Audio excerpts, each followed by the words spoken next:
Maliens, comme Mali Sorasi Chama ne ka bobi kata farabina ka moko kan. Anye dobla odongo bi fana tuguni anye information sur Mali officier supérieur do de ka bobi. Abe gendarmerie kunda, abe police kunda, abe Sorasi kunda, o Chama ne ka ta fara bina ka moko kan de. Anye do fana ka information sur bi. Atigi re photo flene. Ato de ko Tanas Ag Ahmed a photo flene Malien bela jelen garaje. Ne Mali officier supérieur badi de la gendarmerie. Il va la gendarmerie à renseignement d'abord kalama. Ni ko renseignement ou de gendarmerie. Mon y est un service secret mogo de bouleta. Un membre très important, hein, parce que quand tu parles de la gendarmerie, tu parles du renseignement. Ma si te gendarme bo enquête là. Ode un gendarme do de flebika boulika ta fara binaka mogo kan. Moune semene be arola. Ko le lieutenant colonel. Le lieutenant colonel. Yaroni général ka surunde. Le lieutenant-colonel Tanas Ak Ahmed de la gendarmerie vient de faire défection depuis Gao pour rejoindre les fronts de libération de l'Azawad avec armes et soldats. Donc, en Boraka, ni information de soro ko ni kamali ka bolla ka bon Mali armée là na photo fleni. Aywa, Sorasi munumbe forona. Et puis, Sorasi la courroutere, Sorasi, c'est-à-dire que Sorasi officier bas chaman de Kabul. Mais comment doit être faux, il faut que mon qui colosse comment il a. Mon doit être bon, en kumanga son, ani rebelu ka frangoga. Munu beka kuma bamako siente la ngolu fana rebeldi. Aya kumana kan fol dabla de. Munu be bamako bi. Mali ministre des Affaires étrangères et ministre des Maliens de l'extérieur do. Ote rebel korodia. Mounou beka kuma siente la bi. Ah? Mohamed Ak Ousmane moube siente la fa beka bodongo do ka Francis Goji. Ngo fana olu fana ko marafata Mali contre la. Parce que aga communication colonde lo babolo Mali autorité moko ka kangar danu ni yokanu communication ndabla.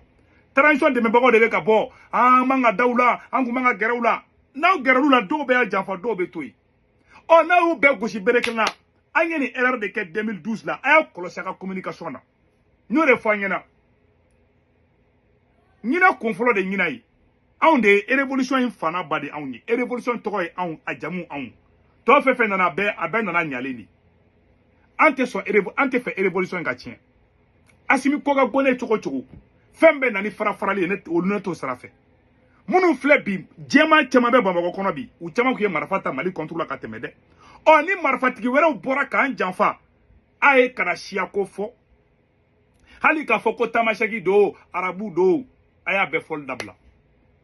Un militaire malien janfanti, aye Mali janfa, aye shia ko kuma bala, aye rebeli ko kuma bala, parce que rebeli koro chama be babako kono bi. Nama kuma dabla, adobe kan defa do rebe ka commencer ka maluya.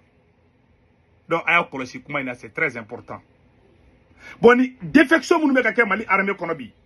Yani nganda do la, ko damandala anye bon, nye vidéo do entaro ni vidéo koro dunde. Parce que si ça non, avec intelligence artificielle, n'a faut qu'à rondaga. Dans le cinéma, comme Mali Sorasi de Tarako Kata Marfachi, Damantigula, Anga Django vidéo la Jeffolo. N'taro ni vidéo korodunde, a qui veut nous vidéo koradou. Oh, Ambega Jekalaje, ni korodou, aga sebe commentaire là, au de Kunda Flani. Suivez attentivement.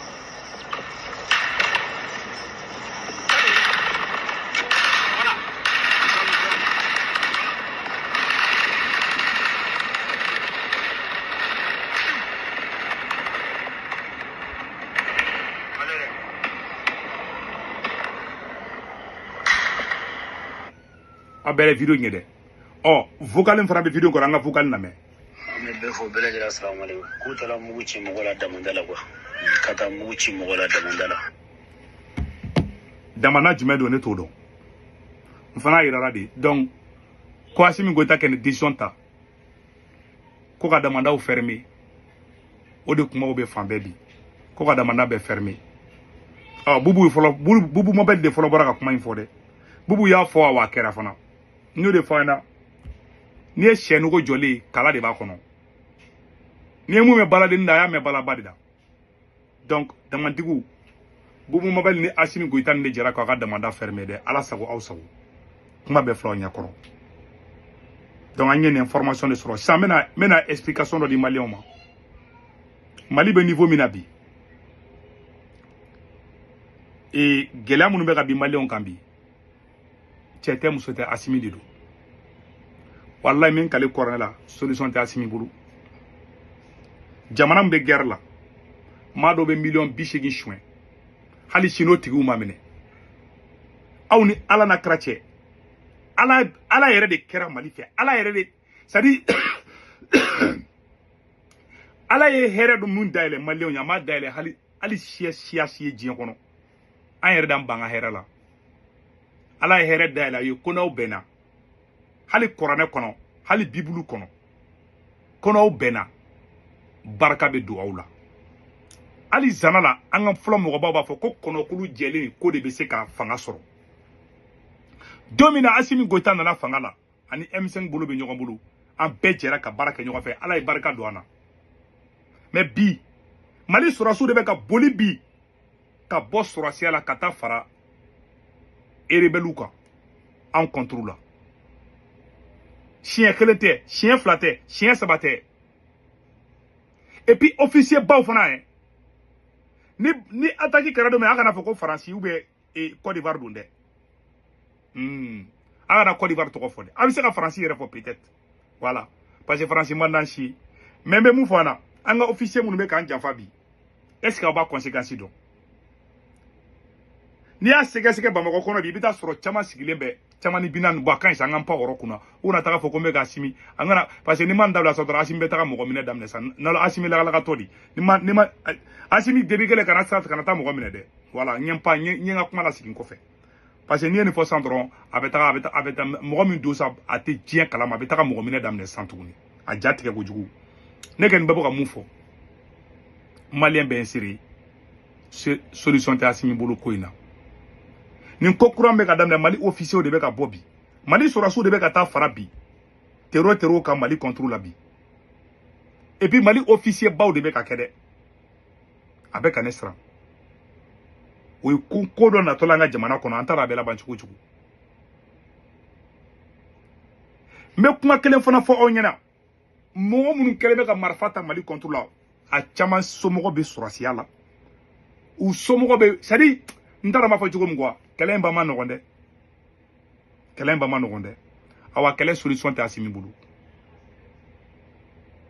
parce que a ye bɛɛ kɛlɛ mɔgɔ bɛ se ka Mali sauver ka Asimi sauver a y'a bɛɛ kɛlɛ bi diɲɛ bɛ ka yɛlɛ anw de ma bi anw de ka capitale n'o tɔgɔ ko Bamakɔ ni e bɛ bɔ da fɛ bi e ni maa minnu bɛ bɛn o ye jatigɛ wale mɔgɔ o marifatigiw de anw de ye ni marifatigi ninnu kɛlɛ don min na Ala an bɛɛ kun bolo bɛ ɲɔgɔn bolo mais depuis janfa donna kɛlɛ la namara donna kɛlɛ la Ala y'an barika ban ka Mali la segin kɔfɛ Ala n'a kun fɔra ɲɛna ko Kidali bɛ minɛ anw na ne kun tɛ da la ne Segu Tunkara ye Bina Jara ka mɔgɔw ye marifa min bɛ Bina ka mɔgɔw bolo tireur d'élite Allahu akbar n'an ka kuma fɔli dabila c'est bon wallahi Bina bɔra ka t'i jɔ sɔrɔsi minnu kɛrɛfɛ n tɛ fɛ ka vidéo yira mɔgɔ la yɛrɛ Bina jɔ a ye taa marifa min b'u bolo a ye taa marifa lajɛ internet la marifa qualité jumɛnw don a bɛɛ n'a cɛ marifa dɔw bɛ tireur d'élite de 5 km i bɛ se ka dɔw ci ne y'o ye Bina ka mɔgɔ ninnu bolo ne ja tigɛra fɔlɔ guerre tɛ guerre denni ye a bolo ko dɔgɔmanin don ko dɔgɔmanin tɛ awa Asimi fana bolo ka kelen bɛ se ka kɛlɛ ban kelen tɛ se ka kɛlɛ in ban tant que Asimi ma segin a kɔ de tant que Asimi bɛ janfa sira de kan wallahi Ala tɛ barika don a la maa ma dalen bɛ Ala ko la i ye halala den de i ye worotan den de i b'a dɔn ko Asimi Goïta bɛ sira min kan Ala tɛ barika don a la wallahi Ala mɔgɔ min y'i dɛmɛ ka yɛlɛ sanfɛ n'i y'o janfa i tɛ taa ɲɛfɛ i bɛ bi tu t'a la ta t'a la kilisi t'a la foyi t'a la n'a y'a Asimi Diaga taa muru bɔgɛbali fɛ yen a tɛ taa ɲɛfɛ a ye janfa de kɛ ka M5 janfa ka sɔrɔsi ɲɔgɔn janfa ka Sadio Kamara faga an y'a mɛn fana ko Modibo Kone minɛlen b'a bolo dɛ source ba dɔw fɔ n na bi dɛ ko Modibo Kone minɛlen bɛ Asimi bolo dɔw ko k'a sara ne yɛrɛ kɛ ni sayako kuma in de kɛ ni fɔra nin na kosɛbɛ mais ne tɛ se ka confirmer tiɲɛna an bɛ dan yan Ala ka barika don Mali la Asimi Goïta kɛ ni dɛsɛra avec un temps fait avec un emmerdé à tena se à tena fata adum betata adum ta amema ma beta ko be fle akambe